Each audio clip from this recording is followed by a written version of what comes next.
Hello friends. तो date है आज की 25 अगस्त 2020 और द हिंदू एडिटोरियल डिस्कशन में टोटल आज हम लोग 4 आर्टिकल्स डिस्कस करेंगे। सबसे पहला आर्टिकल जो है वो टैक्स पेयर्स के एल्यूसिव कैचिंग के ऊपर में है कि कैसे जो एक चैलेंज है इंडिया के, और ये बहुत सालों से अभी तक जो है बना आया है कि बहुत सारे टैक्स पेयर्स जो हैं वो सही ढंग से टैक्स पे नहीं करते हैं। और अब जब सिचुएशन इतनी ज़्यादा ग्रिम हो गई है, जबकि भारत सरकार को टैक्स की बहुत ज़्यादा ज़रूरत है, बिकॉज़ किसी भी देश की जो गवर्नमेंट होती है उसकी कमाई मेनली टैक्स के थ्रू ही आती है। आप ये सोचिए कि भारत सरकार और कहाँ से रेवेन्यू प्राप्त करेगी? टैक्स से ही प्राप्त करेगी। तो अभी इस समय जब इतना ज़्यादा मास अनएम्प्लॉयमेंट हो गया है और अनऑर्गेनाइज़ सेक्टर्स, ऑर्गेनाइज़ सेक्टर सभी त्रस्त हैं, तो इस टाइम पे टैक्स की जो रेलेवेंस है वो बहुत ज़्यादा इम्पोर्टेंट हो जाती है। तो जिस वजह से जीएस पेपर 3 के लिए भी ये जो कि एक टॉपिक बनता है आपका गवर्नमेंट बजटिंग से रिलेटेड, या फिर जीएस पेपर 3 का टॉपिक 1 जो इश्यूज रिलेटेड विद मोबिलाइजेशन और इकोनॉमी जो है, वो भी टॉपिक से आप इसको रिलेट कर सकते हो। इसके बाद सेकंड टॉपिक जो है reversing health sector neglect with reform agenda. अभी देखिए इस वाले आर्टिकल में जो यूनाइटेड नेशंस का यूएचसी यूनिवर्सल हेल्थ कवरेज जो सिस्टम है, और इंडिया का जो यूएचसी है जो अभी नया आया है प्रधानमंत्री का, जो आयुष डिपार्टमेंट के थ्रू आया था, तो उसके दोनों का जो है रेलिवेंस और दोनों का जो सिमिलैरिटीज है, डिफरेंसेस है, उसको कंपेयर करके राइटर ने बताया है कि कैसे वहाँ का यूनिवर्सल हेल्थ कवरेज अपने ऑब्जेक्टिव को मीट करने में असफल रहा है। और वहाँ पे इतना ज़्यादा प्राइवेट ऑर्गेनाइजेशंस का वहाँ पे इंडल्जेंस हो गया कि उनका मेन ऑब्जेक्टिव जो था, वो मेन ऑब्जेक्टिव वो लोग सेटिस्फाई करने में असमर्थ रह गए। तो इस वजह से इंडिया जो अभी यूएचसी को और ज़्यादा ब्रॉडर वे में बढ़ाना जा रहा है, जबकि एक मिडिल क्लास जो सेक्टर है उसमें जो वो इंडिया की 40% पॉपुलेशन आ जाती है, तो उसको भी उसके अंतर्गत एम्बिट में लेना चाह रहा है। तो अब जो रिफॉर्म्स है वो कितने ज़्यादा ज़रूरी हो जाते हैं और क्या क्या रिफॉर्म्स जो है और कैसे क्या हम लोग करना चाहिए आगे, इस आर्टिकल में हम लोग डिस्कस करेंगे। थर्ड आर्टिकल इसी से रिलेटेड आज का मेंस क्वेश्चन भी है हमारा, और एक जो हम लोग पहले वाला डिस्कस करेंगे वो तो आज करेंगे ही। तो फिजिकल काउंसिल से रिलेटेड, फिजिकल काउंसिल क्या है? 11 जून जुलाई को एक आर्टिकल आया था, उसके अंदर में फिजिकल काउंसिल की बातें की गई थी। तो उसको भी हम लोग आज रेफरेंस लेके एक बैकग्राउंड का थोड़ा देख करके उसके बाद दोनों को मर्ज करके आज वाले आर्टिकल के साथ हम लोग इसको आगे बढ़ाएंगे। इसके अंदर आज वाले आर्टिकल में बिल्कुल फैंटास्टिक, बहुत बढ़िया बढ़िया इसके अंदर पॉइंट्स मिलेंगे आपको। मैंडेट क्या है फिजिकल काउंसिल का, क्यों ट्रांसपेरेंसी जरूरी है, क्या क्या हिडन जो आज तक हमारे जो बैलेंस शीट जो चल रहा है भारत सरकार के साथ में और इंडिया, और जो नॉर्मल जो दिखाना चाहिए वो नहीं दिखा पा रही है भारत सरकार। तो इस वजह से भी जो फिजिकल पॉलिसी के का जो ज़रूरत है वो बहुत ज़्यादा बढ़ गया है। और कौन कौन से देश हैं बाहर, ओईसीडी कंट्रीज, बेल्जियम, जर्मनी, ये लोग कौन कौन से कंट्री है, यूके की फिजिकल काउंसिल वो लोग अपनाया है, और क्यों और क्या उसके अंदर में फ़ायदा हुआ है उनको, ये सारा कुछ इस आर्टिकल में हम लोग होलिस्टिकली कवर करेंगे। देखिए फोर्थ आर्टिकल उतना ज़्यादा इम्पोर्टेंट नहीं है, लेकिन फिर भी मैंने इसको ऐड कर दिया है कि थोड़ा सा न्यूज़ ही है ये। और चूंकि ये पाकिस्तान से रिलेटेड है, तो जिस वजह से थोड़ा सा इम्पोर्टेंट रहता है, जीएस पेपर 3 से आप इसको रिलेट कर सकते हो। वैसे उतना ज़्यादा खास नहीं है बिकॉज इसके अंदर एनालिसिस नहीं है, बस एक न्यूज़ ही आया है साफ साफ। तो जैसे मैं नीचे टाइम स्पैन स्टैम्प भी देता हूँ, प्रोवाइड करवाता हूँ, तो उसमें अगर आपको ये चीज़ स्किप करना हो तो प्रॉपर जिस भी न्यूज़ को आपको देखना है प्रॉपर, तो उस वाले न्यूज़ के टाइम पे जा करके आप उस न्यूज़ को बाई चांस अगर आप रिवीजन भी कर रहे हो तो उस न्यूज़ को कवर कर सकते हो बढ़िया तरीके से। ठीक है, फिर उसके बाद आगे बढ़ते हैं। और फिर अंत में हम लोग जो कल का क्वेश्चन था आईबीसी के ऊपर में मेंस क्वेश्चन, जो मैंने कहा था कि आपको आज मेंस का क्वेश्चन दूंगा, और उसके बारे में जो बैकग्राउंड इम्प्लीकेशंस और जो एडिशनल रीडिंग जो आपको मेंस का आंसर लिखने के लिए जो ज़रूरत पड़ेगा, वो मैं इंसॉल्वेंसी बैंक्रप्सी कोड के एवज में और उसके रिलेटेड में सारा कुछ इसमें डिफाइन करके बताया हुआ है। आज इसको थोड़ा सा ओवरव्यू दे दूंगा, तो इससे आप आंसर लिख करके अटेम्प्ट कर सकते हो। अभी देखिए द हिंदू 365 अगर आप सर्च बार में टाइप करते हो टेलीग्राम चैनल के, तो आपको gkmonk.com जो है सजेस्ट होगा। उसके अंदर आप जा करके इसको नोटिफिकेशन जो है जितने भी हम लोग डिस्कशंस करते हैं उसके अंदर आपको मिलता रहेगा। और आर्टिकल्स के पीडीएफ भी जो है फाइल सेक्शन में जा करके आप डाउनलोड कर सकते हो। इसके अलावा gkmonk.com के डाउनलोड सेक्शन में भी वेबसाइट्स के आप इस चीज़ को डाउनलोड कर सकते हो। सबसे पहला आर्टिकल के ऊपर हम लोग चलते हैं, टैक्स पेयर्स के ऊपर। तो जैसा मैंने आपको इंट्रोडक्शन के अंदर बताया कि अभी इस टाइम पे इंडिया में जो अनएम्प्लॉयमेंट इतना ज़्यादा बढ़ गया है, और चूंकि इंडिया के अंदर में जो अभी सोशल इकोनॉमिक जो चेंजेस है वो बहुत ज़्यादा हो रहा है, और जो अभी आम जनता को रिलीफ पहुंचाने का काम जो है वो भी बहुत ज़्यादा जोरों शोरों से चल रहा है। तो उस वजह से एक्सपेंडिचर जो है वो काफ़ी ज़्यादा पैंडेमिक की वजह से बढ़ गया है, भारत सरकार का, और इस वजह से फिजिकल डेफिसिट भी जो है वो अगले बजट में बढ़ने का बहुत ज़्यादा आसार है। तो इस वजह से अभी टैक्स पेयर्स का होना बहुत ज़्यादा ज़रूरी है।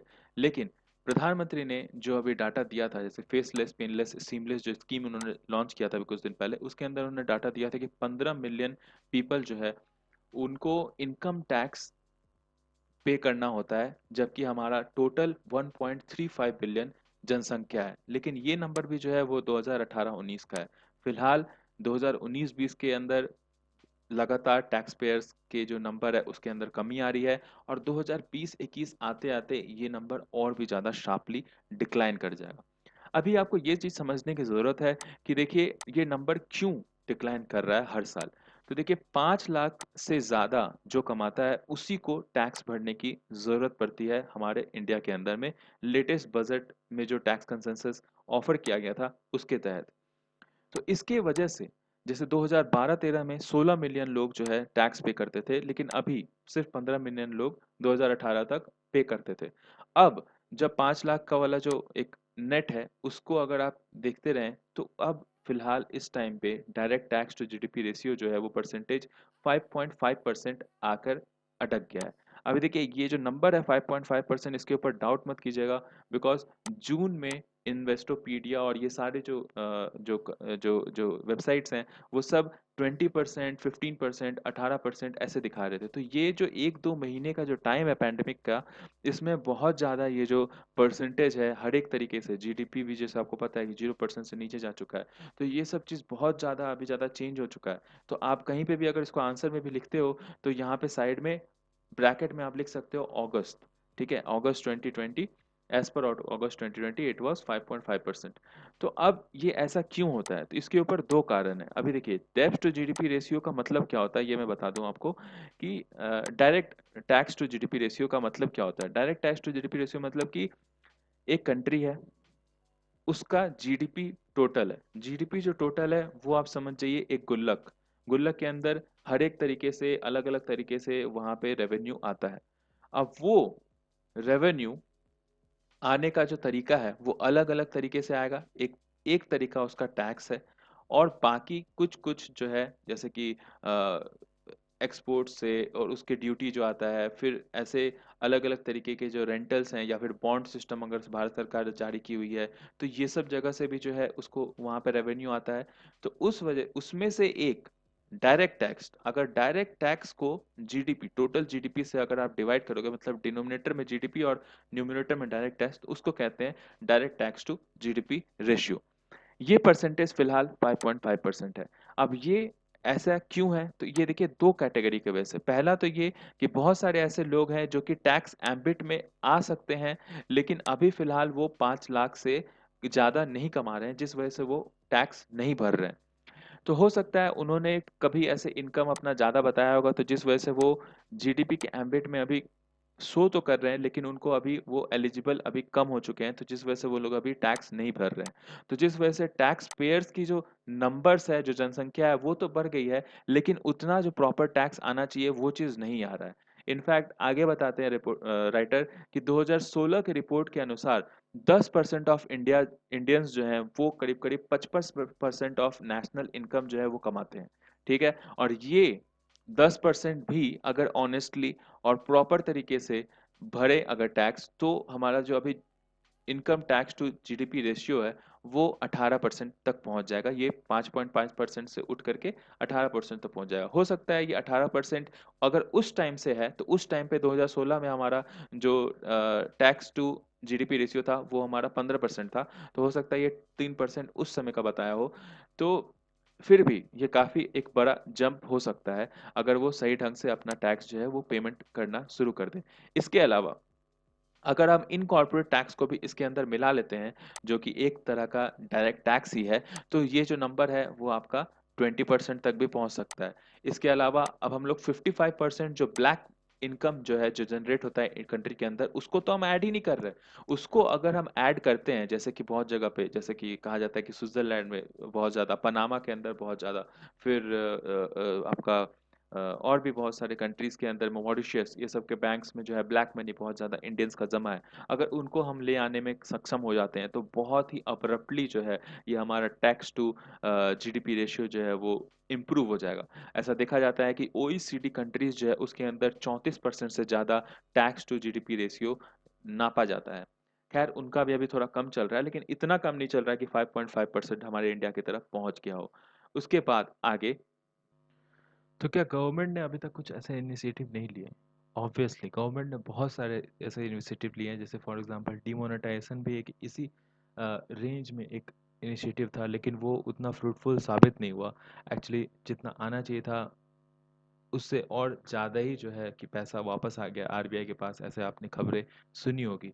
इनफैक्ट 2014 के अंदर में एनडीए सरकार ने ये भी करा था कि उस टाइम पे ऐसा धमकी दिया गया था और ऐसा न्यूज़ में खबर चलाया गया था कि उनको बहुत सारे लोगों का, करीब-करीब 93,000 से ज़्यादा लोगों का जो है कि ब्लैक मनी के बारे में पता चल गया है। तो उससे पहले, एक प्रॉपर डेट से पहले वो अपना जो अगर इनकम टैक्स रिटर्न्स जमा कर दे टाइम पे, तो उनके ऊपर कार्रवाई नहीं की जाएगी, नहीं तो फिर उनको बहुत ही भयानक एक लिटिगेशन का सामना करना पड़ेगा। फिर इसके बाद मॉरिशस से 2014 में एनडीए की सरकार ने ब्लैक मनी लेकर के वापस लेकर आने की कोशिश भी करी थी, लेकिन करीब करीब 1% ही जो है वो वहाँ से वापस आ पाया और उतने प्रॉपर जो है फंक्शनिंग हो नहीं पाई उस टाइम पे।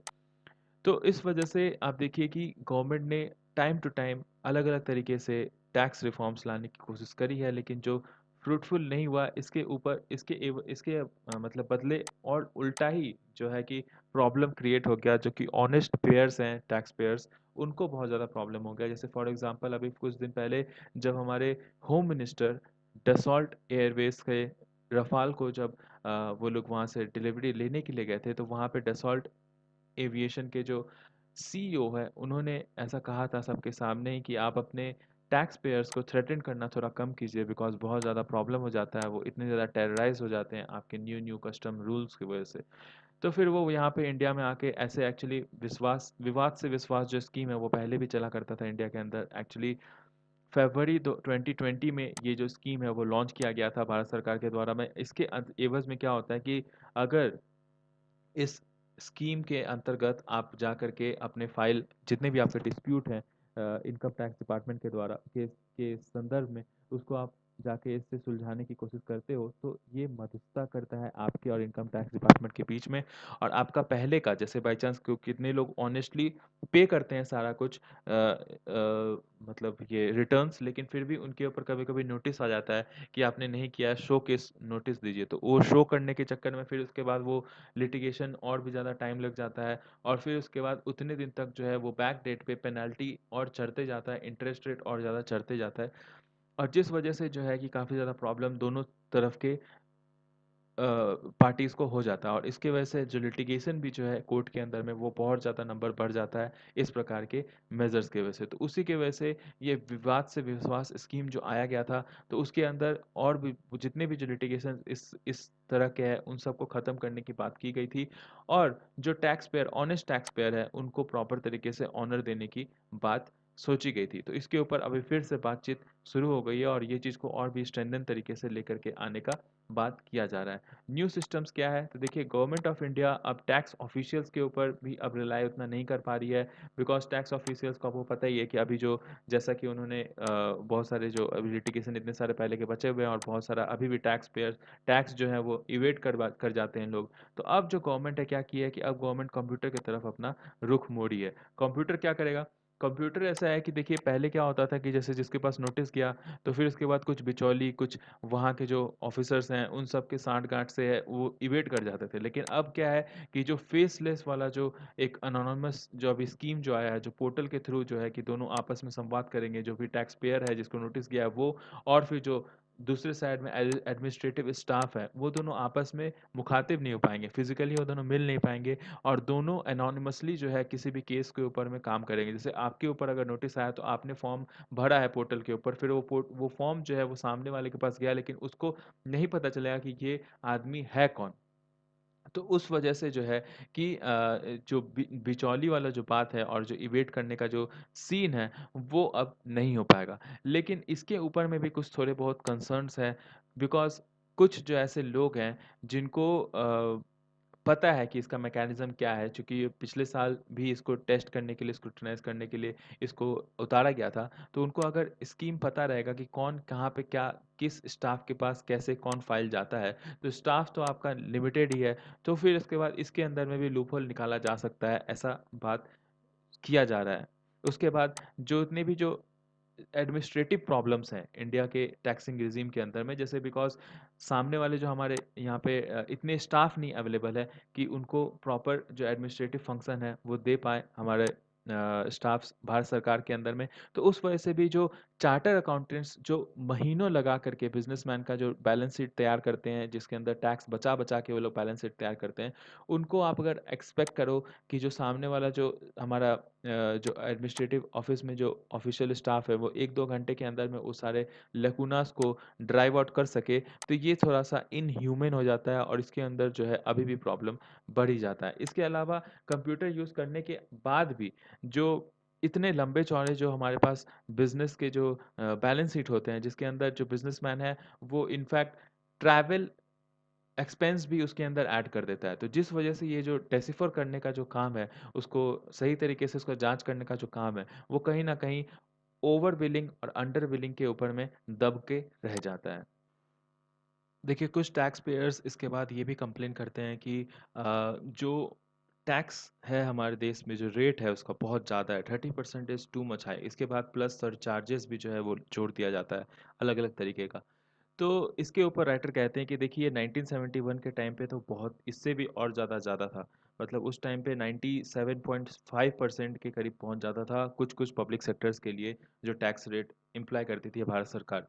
अभी तो फिर भी 30% है। लेकिन 1991 से अभी तक में इतने सारे जो रिफॉर्म्स को रिमूव किया गया है भारत सरकार के द्वारा, उसके उसको आपको थैंकफुल होना चाहिए कि बिकॉज़ इसके वजह से ही जो है टैक्स जो इतना रेवेन्यू हमने कलेक्ट किया है, जिसकी वजह से आपको ही जो है कि अलग-अलग तरीके से इंफ्रास्ट्रक्चर और सोशल डेवलपमेंट जो है, वो स्कीम्स आपको प्रोवाइड करवाई जाती है। बहुत सारे टैक्स पेयर्स ये कहते हैं कि हमारे साथ बहुत अनफेयर होता है, हम सिर्फ टैक्स पे करते हैं, हमारे साथ हमें हमें कुछ इसका फ़ायदा नहीं मिलता है। लेकिन ये चीज़ समझना चाहिए कि जो इनजस्टिस है, वो सोसाइटी के हर एक सेक्टर के ऊपर में इनजस्टिस है। जो गरीब है, वो इनजस्टिस के साथ रहता है, तो अमीर जो है वो कंप्लेन करता है कि हमारे साथ इनजस्टिस हो रहा है, लेकिन जो सबसे ज़्यादा अगर कोई सोसाइटी का या फिर जो गवर्नमेंट का है वो फ़ायदा अगर गेन कर रहा है तो इनडायरेक्ट वे में जो वेल ऑफ सेक्टर है वही गेन कर रहा है, तो उसे कंप्लेन नहीं करना चाहिए टैक्सेशन का। बिकॉज़ आप खुद से सोच के देखिए ना, सिक्योरिटी हो गया बॉर्डर पे या फिर आपका पुलिस जो दे रही है आपको यहाँ पे, वो तो कभी ये नहीं बोलती है कि हम गरीब को देंगे और या फिर हम वेल ऑफ जो टैक्स पे कर रहा है हम सिर्फ उसी को सिक्योरिटी देंगे। वो तो सबके लिए होता है। रोड भी कोई यूज़ करता है वो सबको ही यूज़ करता है। कोई मोबाइल फ़ोन यूज़ कर रहा है, स्पेक्ट्रम जो है वो चीज़ वो चीज़ भारत सरकार का होता है, तो वो चीज़ का भी जो अगर बहुत नॉमिनल पेमेंट कर के और फिर वो मोबाइल यूज़ कर रहा है, भारत सरकार के द्वारा रिसोर्सेज़ प्रोवाइड करवाया ही यूज़ कर रहा है। इसके बाद और भी बहुत सारे मतलब न्यूमरस नंबर ऑफ केसेस हैं जो कि अगर टैक्स नहीं जमा किया जाए, तो वो सारा कुछ इम्प्लीमेंटेशन नहीं हो पाएगा। तो उस वजह से ये चीज़ कभी नहीं सोचना चाहिए कि हम सिर्फ टैक्स पे कर रहे हैं, हमें कुछ फ़ायदा नहीं मिल रहा है। फ़ायदा आपको मिल रहा है, लेकिन वो चीज़ आप अकाउंट नहीं कर पा रहे हो। नेक्स्ट आर्टिकल के ऊपर चलते हैं। Reversing the health sector neglect with reform agenda. GS paper 2 issues related to health से आप इसको रिलेट कर सकते हो। इसके अंदर बात किया की गई है इसके अंदर बात की गई है यूनिवर्सल हेल्थ कवरेज सिस्टम के बारे में, कवरेज के बारे में। यूनिवर्सल हेल्थ कवरेज जो है वो क्या होता है, उसके अंदर ऐसा होता है कि देखिए जिसको भी हेल्थ सर्विसेज चाहिए होता है, नीडी जो भी है, उसके ट्रीटमेंट के लिए, उसके रिहैबिलिटेशन के लिए, पैलिएशन के लिए सफिशिएंट क्वालिटी और इफेक्टिव सिस्टम जो है उसको प्रोवाइड करवाया जाता है। फाइनेंशियल सपोर्ट प्रोवाइड करवाया जाता है गवर्नमेंट के द्वारा। और ये अभी फ़िलहाल भारत में जो बहुत ही गरीब सेक्टर हैं, उनके लिए ये चीज़ अभी फ़िलहाल लागू किया गया है, जिसके अंदर जैसे जिस आपके घर के अंदर कोई गाड़ी नहीं होना चाहिए, आपका अपना घर नहीं होना चाहिए, आपके पास कोई ज़मीन नहीं होना चाहिए, तब जो है आप ये यूनिवर्सल हेल्थ कवरेज को अवेल कर सकते हैं। बाकी लोग नहीं कर सकता है। अभी फ़िलहाल इंडिया में ये बातचीत चल रही है कि इसको 40% और पॉपुलेशन जो इंडिया का है, जो कि मिडिल क्लास में आता है, उसके अंदर कुछ एम्बिट्स और गाइडलाइंस भी फॉलो किए जाएँगे। उसके अनुसार 40% ऑफ इंडियंस जो है उसके अंतर्गत आ जाएँगे। तो उनको भी इसके अंदर इन्वॉल्व करने की बात की जा रही है। तो इसी के ऊपर राइटर कहते हैं कि देखिए यूएस में भी इस चीज़ को इम्प्लीमेंट करवाया गया, ठीक है? लेकिन गु यूएस के अंदर जो इनका ऑब्जेक्टिव था, यूनिवर्सल हेल्थ का रिफॉर्म का, वो चीज़ पूरा नहीं हो पाया क्योंकि इंडिया और यूएस दोनों ही के अंदर में कुछ एक ऐसे प्रॉब्लम्स हैं जो कि इस चीज़ को पूरा नहीं होने देते हैं। फॉर एग्ज़ाम्पल जो लीगेसी चल रहा है इनका मेडिकल सिस्टम का जो इतने सालों से, फॉर एग्ज़ाम्पल कुछ ऐसे फ़ेवरेट सेक्टर्स होते हैं जिसके ऊपर ये कभी भी रिफ़ॉर्म नहीं आने देते हैं। उसके अंदर यूएसए के अंदर क्या थे वो फ़ेवरेट सेक्टर कि जो हाई प्रोफ़ाइल जो केबिन्स है, हाई प्रोफ़ाइल और प्राइवेट इंश्योरेंस कंपनीज़ की लैंडस्केपिंग मतलब प्राइवेट इंश्योरेंस कंपनीज़ के कैसे-कैसे पॉलिसीज़ होते हैं, उसके अंदर ज़्यादा इंटरवीन नहीं कर सकी वहाँ की सरकार और जिस वजह से जो उनका मेन मकसद क्या था कि वो चाहते थे कि मेडिकल एक्सपेंशन बढ़िया तरीके से हो, एसेंशियल हेल्थ बेनिफिट सबको मिले, फिर उसके बाद इम्प्रूव्ड एक्सेस मिले, इन्फॉर्म्ड एक्सेस मिले सारे जनता को। लेकिन ये सब कुछ जो है वो ये दोनों क्राइटेरिया के अंतर्गत वो सब कुछ का कहीं न कहीं लूपहोल निकाल करके प्राइवेट सेक्टर जो है उसको मतलब डेंट कर गई। ठीक है, अब उसके उसी सब लाइन की वजह से आप समझ सकते हो कि एसीए जो है उतना सक्सेसफुल यूएसए में साबित नहीं हुआ। अब उसी के तर्ज पे इंडिया के अंदर जो अटेम्प्ट किया जा रहा है, आपका आयुष्मान भारत प्रधानमंत्री जन आरोग्य योजना के अंतर्गत भी इसका एम्बिट बढ़ाने का, उसके अंदर 40% पॉपुलेशन अंदर घुसाने का, तो उसके अंदर भी बहुत सारे जो जैसे आपने कुछ दिन पहले सुना होगा, अभी कुछ दिन पहले ही हमने डिस्कस किया था कि कैसे नेशनल डिजिटल हेल्थ मिशन के अंतर्गत बहुत सारे प्राइवेट स्टेक होल्डर्स को भी इंक्लूड करने की बात की जा रही है। अब इसके अंदर अगर आप प्राइवेट इंस्टीट्यूशंस को ऐड करोगे, उसके बाद फिर बहुत सारे जगह पे आपको ये सुना होगा आपने कि जो इंश्योरेंस किया गया था, आपका बीमा किया गया था आपका इसमें फसल के अंदर में, तो वो भी बहुत सारे स्टेट जो हैं जैसे झारखंड, छत्तीसगढ़ आंध्र प्रदेश, तो ये लोग सब वापस कर रहे हैं वो सारे इंश्योरेंस को और भारत सरकार को बोल रहे हैं कि आप इसको वापस ले लीजिए बिकॉज़ वो लोग जितना वादा कर रहे हैं वो उस हिसाब से जो है कि वो पैसा वापस नहीं लौटा रहे हैं। प्राइवेट इंस्टीट्यूशंस का अलग-अलग हिडन पॉलिसी नॉर्म्स होता है जिसको अगर आप भारत सरकार के जो ऑब्जेक्टिव होते हैं उसके साथ वो मैच नहीं कर पाते हैं। कुछ ऐसे क्राइटेरिया होते हैं जो कि वो फुलफ़िल कर के सिस्टम के अंदर घुस तो जाते हैं लेकिन जो मेन ऑब्जेक्टिव है वो उस चीज़ को पूरा नहीं करते हैं और वो अपने प्रॉफ़िट मेकिंग के ऊपर ज़्यादा ध्यान दे कर के पूरा जो रिफ़ॉर्म है उसकी ऐसी की तैसी कर जाते हैं। तो जिस वज़ह से ही जो राइटर हैं वो ऐसा कहते हैं कि इंडिया के अंदर में अगर आपको इस प्रकार के प्राइवेट सेक्टर्स को घुसाना है और अगर आपको कुछ मेडिकल हेल्थ केयर पे जो कि बहुत ज़्यादा नीडेड है,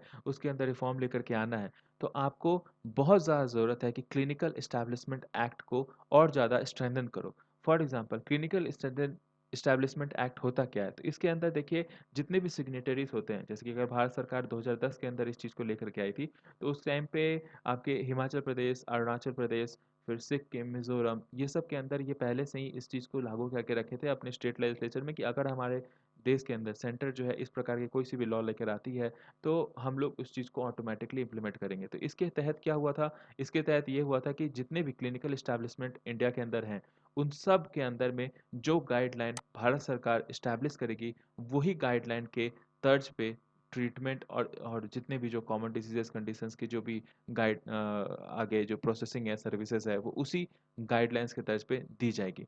तो वैसे ही कुछ अभी भी ज़रूरत है हमारा इस वाले यूएचसी को लागू करवाने के लिए ताकि अगर प्राइवेट कंपनीज़ उसके अंदर आती भी हैं, तो भी हमारे जो कॉमन नॉर्म्स हैं, उन सबको कॉम्प्रोमाइज़ ना किया जाए और जो एक फंडामेंटल ये 4-5 चीज़ अगर मिलना चाहिए, इतने दिन पे आपको पैसे मिलना चाहिए, इतने दिन में आपके खाता में आ जाना चाहिए, इतने दिन इतने ये सब पॉइंट के अंतर्गत लोगों को मिलना चाहिए इंश्योरेंस का पैसा।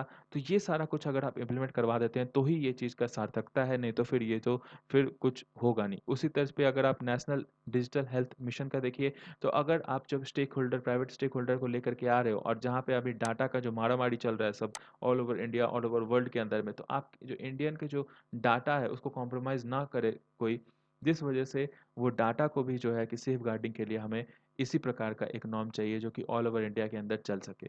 उसके बाद सेकंड इम्प्लीमेंटेशन के ऊपर वो क्या कहती है कि देखिए जितने भी जो पाथ हैं उन सब के ऊपर रेजिस्टेंस तो आपके पास आएगा बिकॉज़ इकोनॉमिकली जो है आप जितना भी आप इस स्कीम को डीप लेकर के जाएँगे अपने पॉपुलेशन के अंदर में, तो उतना ही ज़्यादा ये कॉस्टली होता जाएगा। अब उस समय आपको ये अब बिकॉज़ हमारे पास उतना ज़्यादा अभी फंड है नहीं बिकॉज़ इंडिया जो है अब इतनी ज़्यादा पॉपुलेशन है, आप सोचिए कि अगर हर एक आदमी का इंश्योरेंस देगा 40% ऑफ द पॉपुलेशन, मतलब 1.35 बिलियन पॉपुलेशन है, उसका 40% जनता जो है उसको अगर भारत सरकार इंश्योरेंस देती है, हेल्थ इंश्योरेंस, आपको पता ही है कि हॉस्पिटल्स में 4-5-6 लाख से कम का बिल नहीं बनता है आमतौर पर। तो उतने ज़्यादा लोगों को सफाइज करने के लिए बहुत ज़्यादा एक फंड चाहिए, और इतना ज़्यादा फंड अगर कोई सरकार लगाती है तो बहुत ही ज़्यादा ह्यूज उसके ऊपर बर्डन आ जाता है, जिस वजह से ये कहीं न कहीं मजबूरी है हमारी कि हमें प्राइवेट सेक्टर्स और इस तरह के एक्सचेंजर्स जो है उनको इन्वॉल्व करना ही पड़ेगा, ताकि हार्मोनाइज़ बेनिफिट्स जो है वो प्रॉपर तरीके से हार्मोनाइज़ होकर के सब तक पहुँच सके, और जो हम लोग चाहते हैं वो उस प्रकार का जो है कि एक अचीवमेंट हम लोग अचीव कर सकें। लेकिन इसी के ऊपर जो राइटर ने बताया कि अब जो मैंने बताया आपको कि वो सारा कुछ जो रिफॉर्म्स है उसको अवेल करवाने के लिए हमारे सोसाइटी के जो डिफरेंट स्टेक होल्डर्स हैं, जैसे कि सिविल सोसाइटी है, फिर उसके बाद आपके डिफरेंट स्टेट्स के जो लेजिस्लेचर्स हैं, डिफरेंट स्टेट्स के जो ऑपोजिशन जो पार्टीज़ हैं, उन सबको सशक्त होना ज़रूरत है। उन सबको ये चीज़ ध्यान देने की ज़रूरत है कि रिफॉर्म आए। अभी ये नहीं समझना है आपको कि अभी जब पैंडेमिक आ गया है तो भारत सरकार अभी अपनी नींद से जाग जाएगी और जो हेल्थ केयर सेक्टर में जो रिफॉर्म लेकर के आना है उसको प्रॉपर तरीके से लेकर के आएगी। रिफॉर्म लाएगी, नो डाउट, लेकिन इस चीज़ का गलत रिफॉर्म ना आए, मतलब जो हम लोग चाहते हैं उसी लाइन्स के अंदर आए, उसके लिए आपको जागरूक होना पड़ेगा, उसके लिए आपको अवेयरनेस फैलाना पड़ेगा, और वो सही ढंग से आ रहा है कि नहीं आ रहा है, ये चीज़ आपको देखने का बहुत ज़्यादा ज़रूरत है। ठीक है, ये था हमारा आर्टिकल। अब नेक्स्ट आर्टिकल के ऊपर चलते हैं। नेक्स्ट आर्टिकल है हमारा, India does need physical council. अभी देखिए फिजिकल काउंसिल क्यों ज़रूरी है, सबसे पहली बात तो ये। तो अभी इंडिया जो है, इंडिया के अंदर आपको पता ही है, हमने पिछला आर्टिकल के अंदर भी डिस्कस किया था, आर्टिकल नंबर 1 के अंदर में, कि कितना ज़्यादा इंडिया अभी स्ट्रेस में चल रहा है।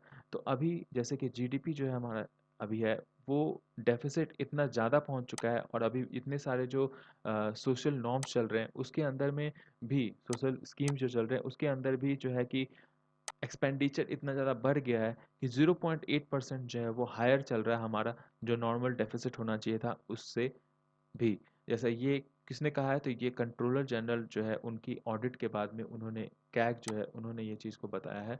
उसके बाद इनफैक्ट अगर हम स्टेट और सेंटर दोनों के अगर नंबर्स को मिला दें इस साल का, तो 12% ऑफ जीडीपी जो है वो करेंटली डेफिसिट चल रहा है, और अगर ओवरऑल मिला दें सारा डेफिसिट को लेके एक साथ लेके चले, तो आप 85% लगा सकते हो जी ओवरऑल जीडीपी का, इतना ज़्यादा डेफिसिट चल रहा है। अब ओवरऑल कैसे इतना चल रहा है ये हम लोग आगे आर्टिकल में देखेंगे कि कितने और अलग अलग जगह से जो है भारत सरकार अपने अलग अलग स्कीम्स को, सब्सिडीज़ को फाइनेंस करती है, जैसे नाबार्ड के थ्रू, फिर डिसइन्वेस्टमेंट करती है दूसरे पब्लिक सेक्टर्स के थ्रू। तो वो सब सारा इसके खाता के अंदर नहीं आता है, जिस वजह से ये जो है कि अपने जो लायबिलिटीज़ है, अपने जो एक्सपेंडिचर्स है उसको ऑफ रोड करने का में सक्षम हो जाती है। तो लेकिन खर्च तो हो ही रहा है, खर्च तो ऐसा तो है नहीं कि आपका खर्च कम हो जा रहा है, जिस वजह से भी जो है फिजिकल काउंसिल का जो ज़रूरत है वो काफ़ी ज़्यादा हो जाता है। जैसे फॉर एग्जांपल 3 कारण तो यहाँ पे साफ-साफ बताया है राइटर ने। सबसे पहला ये कि सेस और सरचार्जेस इतना ज़्यादा बढ़ जाता है सेंटर के द्वारा। अभी कुछ दिन पहले वेस्ट बंगाल के जो एक एक नेता है, लीडर हैं, उनका भी, डेरेक ओब्रेन, उनका भी एक आर्टिकल आया था जीएसटी के ऊपर में कि कैसे जो भारत सरकार है वो जीएसटी में जितना वादा किया था उसके बाद और भी ज़्यादा सेस जो है सेंटर का वो बढ़ाते जा रहा है, और जितना भी सेस आता है वो सेंटर के ऊपर ही जाता है, सेंटर के पास ही जाता है वो सारा कुछ। तो स्वच्छ भारत टैक्स, फिर और भी क्या क्या जो है कि वो सब सारा कुछ वो लोग लगाते जा रहे हैं, तो जिसके वजह से जो एक एक अनसर्टेनिटी है वो बहुत ज़्यादा बढ़ जाता है। इनफैक्ट उसके बाद फिजिकल काउंसिल इसलिए भी ज़रूरत हो जाता है क्योंकि जीएसटी और दूसरे जो फाइनेंस कमीशन है उनके बीच में कोऑर्डिनेशन का बहुत ज़्यादा कमी देखा गया है। ऐसा दिखाया गया है कि जीएसटी में क्या हो रहा है और फिर उसमें कब कैसा कहाँ से क्या होना चाहिए वो फाइनेंस कमीशन को पता ही नहीं होता है उस चीज़ का। तो उन दोनों के बीच में जो कोऑर्डिनेशन है उसके लिए भी एक इंस्टीट्यूशन की बहुत ज़्यादा ज़रूरत होती है। और इसके अलावा जो सबसे बड़ी बात ये है कि स्टेट गवर्नमेंट को की जितनी भी लाइबिलिटीज़ है उनको रेगुलेट करने के लिए आर्टिकल 293 सब क्लॉज 3 के अंदर प्रोविजंस दिए गए हैं, लेकिन सेंटर के जो लाइबिलिटीज़ है, बोरोविंग्स है, या फिर जो उसके जो चाल चलन है, कैसे वो पैसे अपने खर्च करना चाहिए उसको, तो ये सब के ऊपर में कहीं पे भी कुछ भी हमारा ऐसा कोई प्रोविजंस नहीं है, और जिस वजह से भी फिजिकल काउंसिल जो है वो उसका होना काफ़ी ज़्यादा ज़रूरी हो जाता है, ताकि एक रूल बेस्ड सिस्टम, एक गाइडलाइन के थ्रू जो सेंटर है वो अपना सारा कुछ जो एक्सपेंडिचर है वो अपना आगे कार्य कर सके। उसके अलावा अभी पैंडेमिक चल रहा है, तो आपको पता ही है कि पैंडेमिक के अंदर में कितना ज़्यादा हमारे यहाँ पे अभी एक्सपेंडिचर किया जा रहा है। तो उन सब को भी जो अभी जो है कि आगे चल कर के हमारे जो हेल्दी स्ट्रक्चर होना चाहिए, जो फाइनेंशियल स्ट्रक्चर जो होना चाहिए, वो जियोपर्डाइज ना हो जाए, वो खतरे में ना आ जाए, इस वजह से भी एक प्रॉपर गाइडलाइन और प्रॉपर रूल बेस्ड सिस्टम होना ज़रूरी है और एक वॉचडॉग होना बहुत ज़रूरी है, जो कि फाइनेंशियल काउंसिल बढ़िया तरीके से कर सकेगा। अब उसके बाद नीड फॉर ट्रांसपेरेंसी, सबसे important cheese, need for transparency क्यों? बिकॉज ऐसा बहुत सारे कमिटीज़ ने रिकमेंड किया है। इनफैक्ट कंट्रोलर ऑडिटर जनरल जो कैग है, उनने भी अपना रिपोर्ट जो दिया था 2018 के अंदर में, तो उन्होंने बताया कि कैसे भारत सरकार अपनी बहुत सारी जो सब्सिडीज़ है, उनको वो बाईपास कर करके बहुत सारे दूसरे जगहों से वो उन सब चीज़ को निकाल रहा है। फॉर एग्जांपल, जो इरिगेशन की सब्सिडी के लिए, जो इरिगेशन प्रोजेक्ट्स के लिए जो फाइनेंसिंग की गई थी, उसको भी नाबार्ड के थ्रू इम्प्लीमेंट करवाया गया था। इसके अंतर्गत long term irrigation fund establish किया गया था, जो कि नाबार्ड जो है उसको फाइनेंस किया था। फिर उसके बाद रेलवे प्रोजेक्ट्स के लिए जो फाइनेंसिंग आती है, वो इंडियन रेलवे फाइनेंशियल कॉर्पोरेशन के थ्रू उसको बाईपास किया गया था। इसके अलावा फर्टिलाइजर सब्सिडीज़ भी वैसे ही शॉर्ट टर्म बॉन्ड्स निकाल करके कैसे कैसे करके फायर फाइटिंग उसका किया गया था। तो ये सारा कुछ जो है वो खर्च तो किया ही जा रहा है, लेकिन जो है कि इसको क्विक बैलेंस शीट के अंदर, जो मेन बैलेंस शीट है जो कि डेफिसिट दिखा सकता है, उसके अंतर्गत इंक्लूड नहीं किया जाता है। अब इसके बाद डिसइन्वेस्टमेंट भी जो किया गया था लास्ट ईयर, आपको याद होगा कि आईडीबीआई बैंक जो है वो काफ़ी ज़्यादा कंगाल हो चुकी थी, उसके अंदर बहुत सारे प्रॉब्लम्स हो रहे थे, तो भारत सरकार को खुद से ऐसा चाहिए था कि डिसइन्वेस्टमेंट में वो खुद अपना वो सारा शेयर खरीद बिक्री जो अपना करे अपने कैपेसिटी के अंदर। लेकिन उसने क्या किया कि लाइफ इंश्योरेंस कॉर्पोरेशन को इसके अंदर इन्वॉल्व करके उसके थ्रू उस सारा कुछ खरीदवाया। तो इससे क्या होगा, इससे हो गया कि डेफिसिट जो है वो भारत सरकार का बच गया, और वो अपने डेफिसिट के जो उसका जो बुक है उसके अंदर वो डेफिसिट नहीं दिखाया, मतलब उतना पैसा जो है उसका खर्च, खुद का खर्च नहीं हुआ। तो ऐसे ही बहुत सारे एग्जांपल्स, पावर फाइनेंसिंग कॉर्पोरेशंस और ये सब जो एग्जांपल्स आप लिख सकते हो, कि ये सब सारा कुछ एग्जांपल है जिसके वजह से ट्रांसपेरेंसी कहीं ना कहीं कमी आती है। और कहीं ना कहीं फायर फाइटिंग के लिए ये सब कुछ ठीक है, लेकिन लॉन्ग टर्म ये सब सारा कुछ ठीक नहीं है। तो क्योंकि ये सब जो है क्रेडिट रेटिंग वाले भी तो देख ही रहे हैं बाहर देश में, और फिर इसके बाद अपने इंडिया के अंदर में भी जो है कि अनसर्टेनिटी बहुत ज़्यादा बढ़ जाती है कि कहाँ पे कब कैसे गवर्नमेंट खर्च करेगी, उसका कोई एक रूल नहीं है। जिस वजह से जो प्रॉपर जो एक मैकेनिज्म होना चाहिए और जो फीडबैक सॉल्यूशन होना चाहिए, वो भी नहीं इकट्ठा हो पाता है, जिस वजह से हो सकता है शायद कि बहुत सारे जो एक्सपर्ट्स कमेटी है हमारे इंडिया के अंदर में, वो फिजिकल काउंसिल का बहुत ज़्यादा वकालत करके गए हैं। फॉर एग्जांपल, सबसे पहले 2017 के अंदर में एनके सिंह कमेटी जो आई थी, वो रिव्यू की थी फिजिकल रूल्स के अंदर, और उन्होंने ऐसा बताया था कि फिनेंस मिनिस्ट्री को उन्होंने ऐसा सजेस्ट किया था कि आप इंडिपेंडेंट फिजिकल काउंसिल बनाइए, जो कि प्रोवाइड करवाएगी आपको फोरकास्टिंग कि बजट में आपने जो ये सब स्कीम लगाया है और इसके कहाँ कहाँ पे खर्च कर रहे हो, तो वो सब सही ठीक से सही तरीका है या फिर नहीं है, या फिर उसको कहीं और खर्च कर सकते हो, कुछ अल्टरनेटिव तरीका निकल सकता है। तो ये एक स्टैंडिंग कमेटी आपका बहुत बढ़िया से वो कर पाएगी। इसके बाद 2018 के अंदर डीके श्रीवास्तव कमेटी जो है फिजिकल स्टैटिस्टिक्स के ऊपर में जो इस्टेब्लिश किया गया था, नेशनल स्टैटिकल कमीशन एनएससी के द्वारा, उन्होंने भी ये चीज़ सजेस्ट किया था कि आप इस्टेब्लिश कीजिए फिजिकल काउंसिल। तो क्या होगा कि कोऑर्डिनेशन बैठ पाएगा आपके डिफरेंट गवर्नमेंट ऑर्गेनाइजेशन के बीच में, और उसके बाद जो है फिजिकल स्टैटिस्टिक्स जो है आपका काफ़ी हार्मोनाइज तरीके से आगे बढ़ पाएगा। इसके अलावा 13-14 फाइनेंस कमीशन भी इस चीज़ के बारे में सजेस्ट कर चुका है। इनफैक्ट 14 फाइनेंस कमीशन तो ये भी चीज़ बोल चुका है कि देखिए, आपको इस चीज़ को जो इस्टेब्लिशमेंट है फिजिकल का, जो फिजिकल काउंसिल का, उसको आप इस्टेब्लिशमेंट कीजिए, लेकिन फिनेंस मिनिस्ट्री के अंदर मत कीजिए। क्योंकि आप देखिए, कभी भी अगर फिनेंस कमेटी के नीचे वो रहेगा और फिनेंस कमेटी का ही जो रिपोर्ट है, बजट है, जो भी चीज़ है, उसका वो स्क्रूटिनी करेगा, तो वो चीज़ ढंग से अपना काम कर नहीं पाएगा। बिकॉज आप सोच के देखिए कि अगर कोई बॉस है और उसका सबॉर्डिनेट है, बॉस रिपोर्ट बनाता है, बॉस आगे अपना एक पॉलिसी लेकर के चाहता है कि जाएँ हम जनता के पास, और बॉस जो है वो इलेक्टेड है, मतलब लीडर पॉलिटिशियन है, और आप जो है एक मतलब सेलेक्ट होकर के कहीं से आ रहे हो, आप गवर्नमेंट एम्प्लॉय हो, तो आप उतने बढ़िया तरीके से पुरजोर तरीके से उस चीज़ का विरोध नहीं कर पाओगे। कर पाओगे भी तो बहुत सारे उसके आपके पास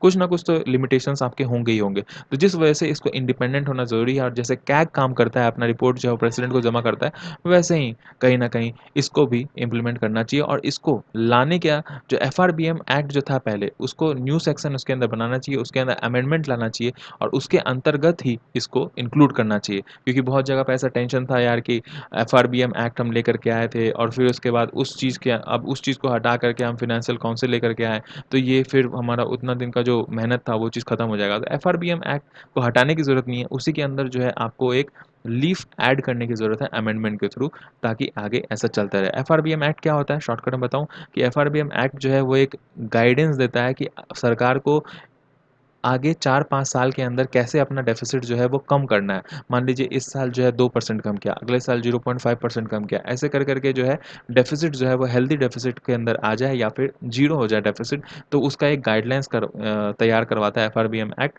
और उसके अंदर ज़्यादा छेड़छाड़ किसी दूसरे ऑर्गेनाइज़ेशन से एफआरबीएम जो है वर्जित करता है भारत सरकार को करने के लिए। जिस वजह से है जो फ़ाइनेंशियल काउंसिल को लाने में इतना ज़्यादा अभी तक डिले हो गया है। लेकिन फाइनेंशियल काउंसिल को अगर आ जाता है तो उसके मैंडेट्स क्या हो सकते हैं, उसकी डेफिनेशन क्या हो सकती है, वो भी बहुत सारे डिफरेंट ऑर्गेनाइजेशंस वर्ल्ड वाइड में उस चीज़ को डिफाइन किए हैं। जैसे फॉर एग्जांपल अगर आप देखिए कि ओईसीडी जर्नल, जिसका जो फिजिकल डेफिसिट है, जो जीडीपी जो income tax to GDP ratio है वो 34% से ज़्यादा रहता है, उन्होंने क्या बताया कि a publicly funded entity staffed by non elected personal, मतलब जो स्टाफ जो नॉन इलेक्टेड हो, जो कि जिसमें लीडर्स ना हो, वो फिजिकल परफॉर्मेंस को एडवाइस करने के लिए, उनको गाइडलाइंस बनाने के लिए रिपोर्ट जारी करें, जो कि आगे चल करके आपके फिजिकल पॉलिसी को काफ़ी ज़्यादा पॉजिटिव और नॉर्मलाइज करने के लिए एक प्रोस्पेक्टिव प्रोवाइड करवाएगा। इसके अलावा उसके जो ऑब्जेक्टिव होंगे वो साइंटिफिक एनालिसिस के थ्रू आएंगे, और जिस वजह से 4 तरीके के आपको फ़ायदे होंगे। सबसे पहला, कॉन्साइंस कीपर। कॉन्साइंस कीपर मतलब कि वो सलाह देगा कि ये जो हो रहा है वो कहीं न कहीं ठीक हो रहा है। तो ये एक आपको भरोसा रहेगा कि आगे जो ये काम हो रहा है उससे हमारा जो है पॉजिटिव रिजल्ट ही आएगा, अगर इन सारे रूल्स को हम फॉलो करें।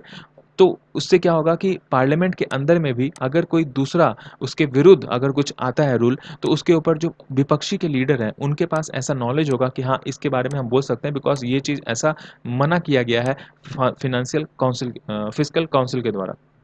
उसके बाद तीसरा आर्टिकल क्या है, जनता में भी अवेयरनेस आएगा। अभी देखिए एफआरडीए एक्ट आया तो उससे कम से कम जीडीपी के बारे में तो अवेयरनेस आ गया ना जनता को। आम जनता जो है न्यूज़ चैनल में आपने देखा होगा जीडीपी जीडीपी करते रहती है। बहुत लोगों को जीडीपी का फुल फॉर्म या फॉर्मूला भी नहीं आता है, लेकिन फिर भी एक अवेयरनेस आम जनता में फैल गया। उसी प्रकार से जब फिजिकल काउंसिल भी आएगा तो उसके जो मूलभूत जो ऑब्जेक्टिव, बड़े बड़े जो ऑब्जेक्टिव होंगे वो आम जनता के पास पता चलेगा। तो आम जनता भी जो है एक अवेयरनेस आने से वो जो लोन वेवर और ये सब सारा कुछ का जो जो लेकर के और पैदल यात्रा और ये जो गवर्नमेंट के ऊपर जो प्रेशर बनाना शुरू कर देती है, वो कहीं न कहीं कम होना शुरू हो जाएगा। इसके बाद फिजिकल पॉलिसी अगर आ जाता है तो अकाउंटेबिलिटी भी बढ़ेगी, ट्रांसपेरेंसी भी बढ़ेगी। गवर्नमेंट जो है, गवर्नमेंट के ऊपर एक वॉचडॉग आ जाएगा, तो गवर्नमेंट को बता सकता है, मतलब आम जनता के ऊपर रिपोर्ट लगा सकता है, भाई ये जो गवर्नमेंट कर रही है वो गलत कर रही है। नहीं तो फिर मीडिया के अंदर तो वो वैसे ही कुछ ना कुछ रिपोर्ट चला देते हैं।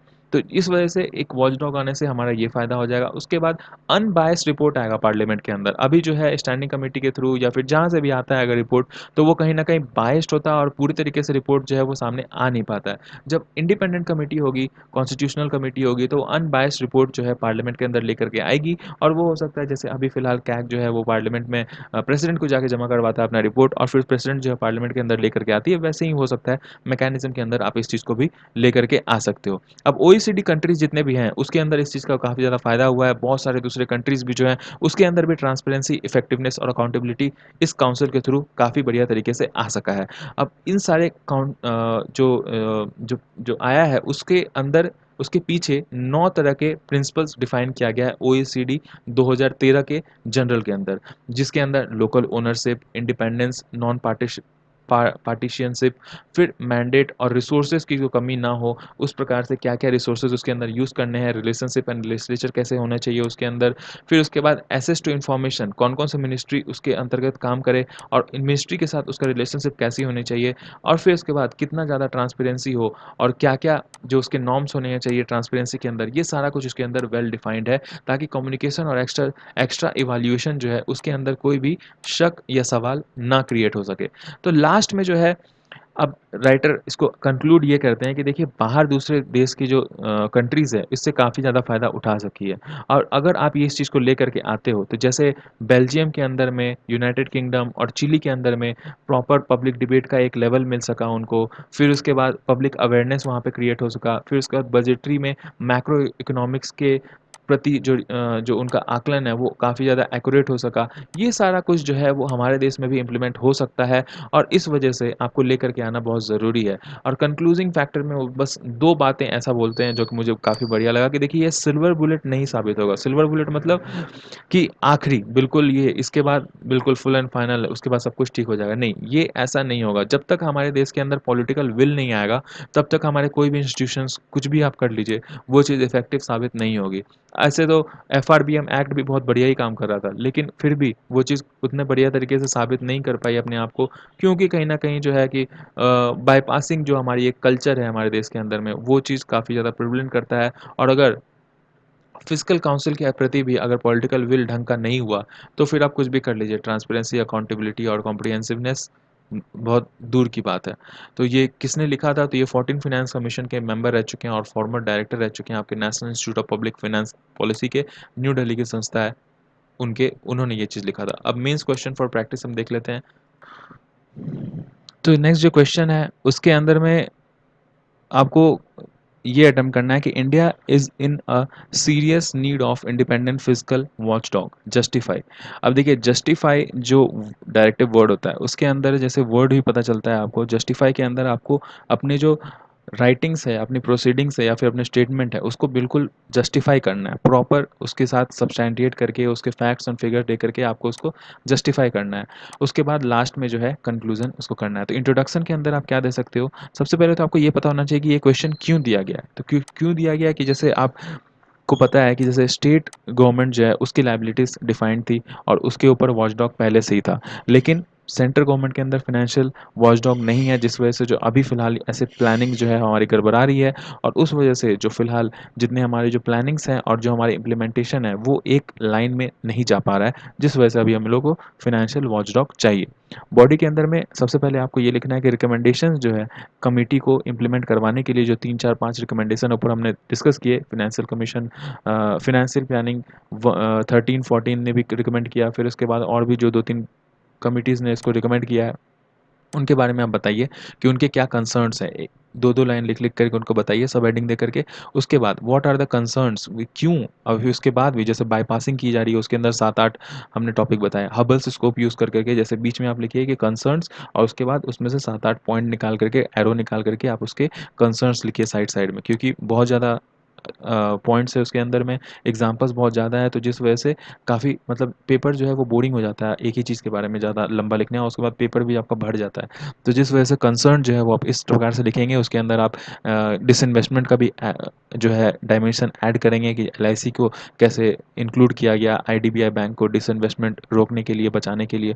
फिर उसके बाद आप इंटरनेशनल एग्ज़ाम्पल्स को इंक्लूड करेंगे, जैसे कि हमने अभी ऊपर में बेल्जियम और ये सब सारा इटली और ये सब का, यूके का इन एग्ज़ाम्पल्स देखा, तो कैसे वहाँ पे बहुत बढ़िया जो है इस चीज़ का फॉलो किया जा रहा है फिजिकल काउंसिल का और वहाँ पे उससे बहुत ज़्यादा फ़ायदा हो रहा है।